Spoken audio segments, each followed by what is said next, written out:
Hi,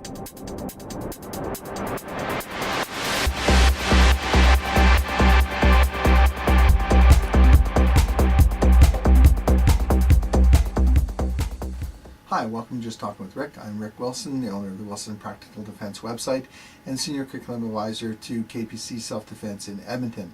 I'm talking about the Plea of Self-Defense, and I know you all expect me to hold up the book, and I'm going to get to it. But resources are very important, because today, the little clip we're going to do today is on violence dynamics, and why understanding violence dynamics is so important to the Plea of Self-Defense. Understanding violence dynamics is vital to your own self-defense, but it's also vital to the Plea of Self-Defense. I'll explain why. My favorite reference is, of course, for violence dynamics of Rory Miller. I'm going to get to an important DVD of his. The book Facing Violence goes into it. If you're not into books, he also has an accompanying DVD for Facing Violence. His Scaling Force, which really gets into working up that continuum of force that you can use, and the circle of that force where you have to go to depending on what's going on is Scaling Violence. He also has a brand new DVD to go with it, Scaling Violence, or Scaling Force. Of course, I've been holding up all the time Mark McYoung's In the Name of Self-Defense, and we're going to just mention a chapter in here called The Road to Violence and why it's important. Again, I'm giving you snippets here. Mark McYoung, I'm mentioning what the road to violence is, but I'm not going into any detail or anything that's going to make it practical for you. He has over 40 pages on it, and I really highly recommend you read it. Another book I haven't mentioned up to now, but I think most people will, is A Gift of Fear by Gavin de Becker. And the reasons I want you to look at that for violence dynamics is there's a lot of different things in there that talk about your intuition, help you think about what you noticed, and also ways that people try and get past your personal defenses. And if you can articulate those in your articulation of self-defense and make people aware of this is what was going on, it makes it easier. The best DVD I'm going to recommend is Rory Miller's The Logic of Violence. And this is Rory's DVD where it's all about violence dynamics and talking about it and giving a fine lecture on it. And I've listened to the DVD a couple times. I've actually sat through Rory's personal presentation and seminar on violence dynamics twice, and each and every time I listen to the man, I get something new out of it. So it's very important. What are violence dynamics? Violence has some typical things to it. There's two, Rory breaks it down into two different types of violence, and if you don't know what type of violence you're in, it's very hard to avoid, and you may try things to get out of a certain type of violence, and it's the wrong thing because you've misjudged the situation you're in. But for me, and for the reason it's important for the Plea of Self-Defense, is the more you understand what's happening and what's going on, the more you can articulate that to the people you're talking to, the police and to the Crown or district attorney, and the more you can talk about, I knew this was happening, this is how I tried to get out of and avoid this going to me having to defend myself. The two types are social violence and asocial violence. And social violence has different ranges of things, and you can probably even think of examples from a boardroom where you've seen things like this. There are main types of monkey dance. Monkey dance is that bar fight thing. What the hell are you looking at? You looking at my girl, you blah blah blah. And really, it's two monkeys beating their chest and trying to get into a squabble, and as Ray Miller says, hopefully people pull them apart and everybody walks away with their egos intact.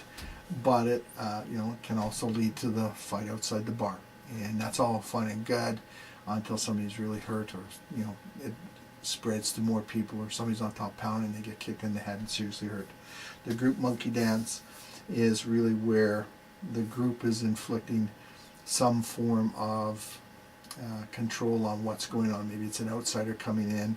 The group monkey dance is as simple as police officers walking into a domestic abuse, and they've even been called in by the person being abused, and all of a sudden they've got to use force to handcuff the abuser, and all of a sudden the person who's been abused by this person is jumping on them. Why is that? If you read Rory's books and if you listen to his talks, you'll understand the dynamics of that. And that's important, because if you're stepping into, say, a situation to try and protect somebody, and all of a sudden you're dealing with something else, you need to be able to articulate how you had to step it up. There's also the educational beatdown. That's where you've done something really wrong. Maybe you've said something in the wrong place at the wrong time and you didn't know the rules. You've seen people shut down in boardrooms, and that's fine, but if the way they shut people down is to use violence, you need to get out of it quick. All these books also help you with ideas about how to deal with that, so that you don't go to it. And if you've read the books and you've got those ideas and you've tried those things and they still have failed, once again you're articulating how you've tried to avoid using force, which goes to your plea of self-defense. It's also the status-seeking show, which is a little bit different, where somebody just needs to inflict violence on somebody else who's not a member of the group and show off how tough they are. And you've got to know how to get out of that. And all of this can revolve around territorial disputes. So if you understand how the monkey dance escalates and how you tried to get it off, and all of a sudden the monkey dance, you realize it's not a monkey dance. This guy's a status-seeking show. He doesn't matter what you say, how you try to get out of this. He wants to beat the crap out of you in front of everybody so he can prove how tough he is.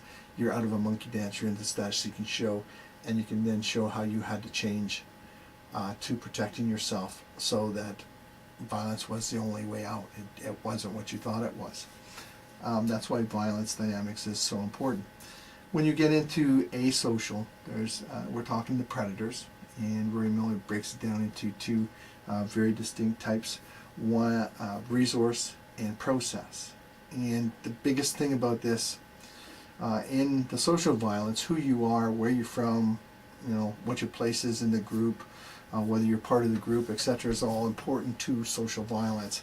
That has absolutely nothing to do with asocial violence. You're a resource, which a resource predator means you've got something I want, I don't care what I have to do. There's a very hard tape to watch of a Russian crackhead stomping a 15-year-old girl who eventually dies outside an elevator, and he just wanted her stuff. Okay? The process of othering so that they can hurt you is a big part of the predator mindset. But in that case, hurting her was the most efficient way he could do to get stuff. Okay, so getting the stuff was the goal. The violence was merely the means.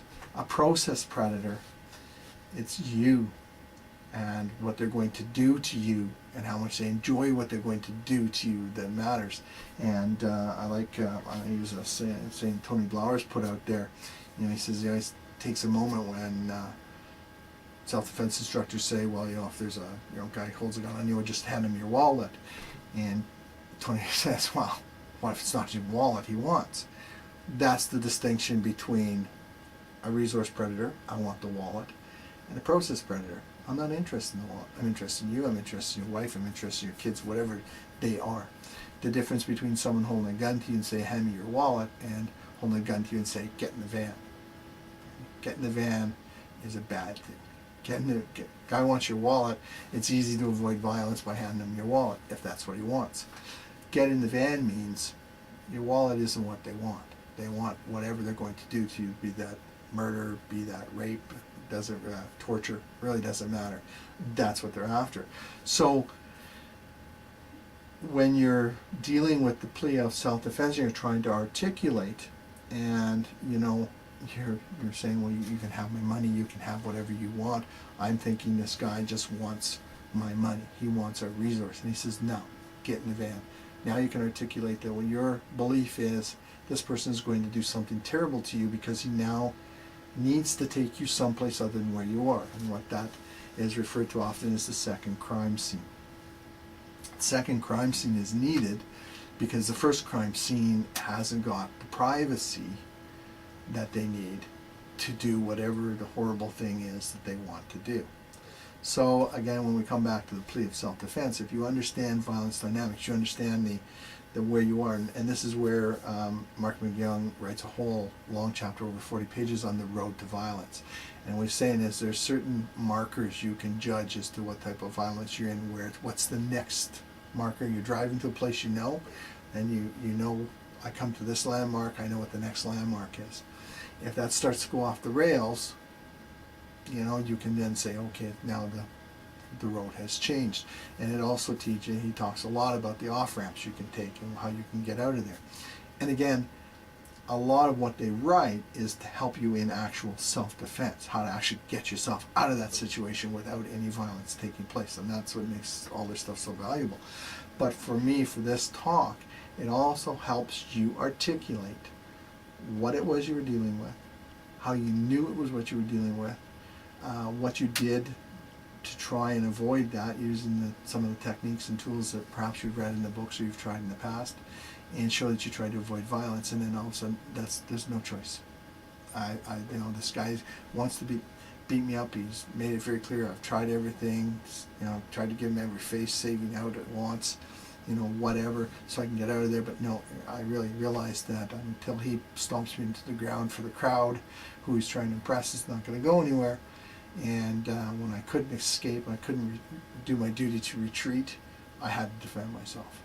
So understanding the logic of violence and the type of violence you're in not only is great for your own self-defense on how to deal with it and how to get out of it, but it also is very, very vital to you to be able to articulate. The more you understand about a subject, the more you understand about what went on, the more you understand about what you're feeling, the more you can think about why did this, you know, why was I so freaked out by these people, and the more you can articulate that.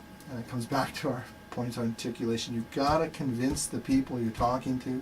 You've got to convince them that what you did was unavoidable. Your use of force was unavoidable. It was reasonable, and it was proportionately reasonable. And you know, some guy want you to allow you to handcuff him and duct tape you and handcuff you and duct tape you and put you in a van. Okay, you're in a bad place. You're in, this is fight for your life, get the heck out of there time, and you need to go and get out of there. So what you had to do, but if you can't articulate how dangerous being handcuffed, how the fact that I was offering him everything I had on me and that wasn't enough, that wasn't what he wanted. If you can't articulate that this was a processed predator who wanted to you know, rape you, wanted to do whatever, torture you, murder you, then you know, it's going to be harder for you. I like it. But if you can articulate that, if you can put it into a nice, rational, reasonable presentation, then more people will buy it. And I guess this whole thing is all about, one, stay on the right side of self-defense. Two, be able to articulate that you did stay on the right side of self-defense. And that's what it's all about. So again, I'm going to come back to my favorite tape, one of my favorite people, Rory Miller.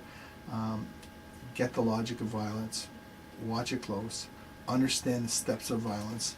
Pick up In the Name of Self-Defense by Mark McYoung. Read his sections on violence dynamics because he has a little different take, so it's often good to have different views. And read his chapter on the road to violence. Thank you very much. I'm Rick Wilson. Have a great day.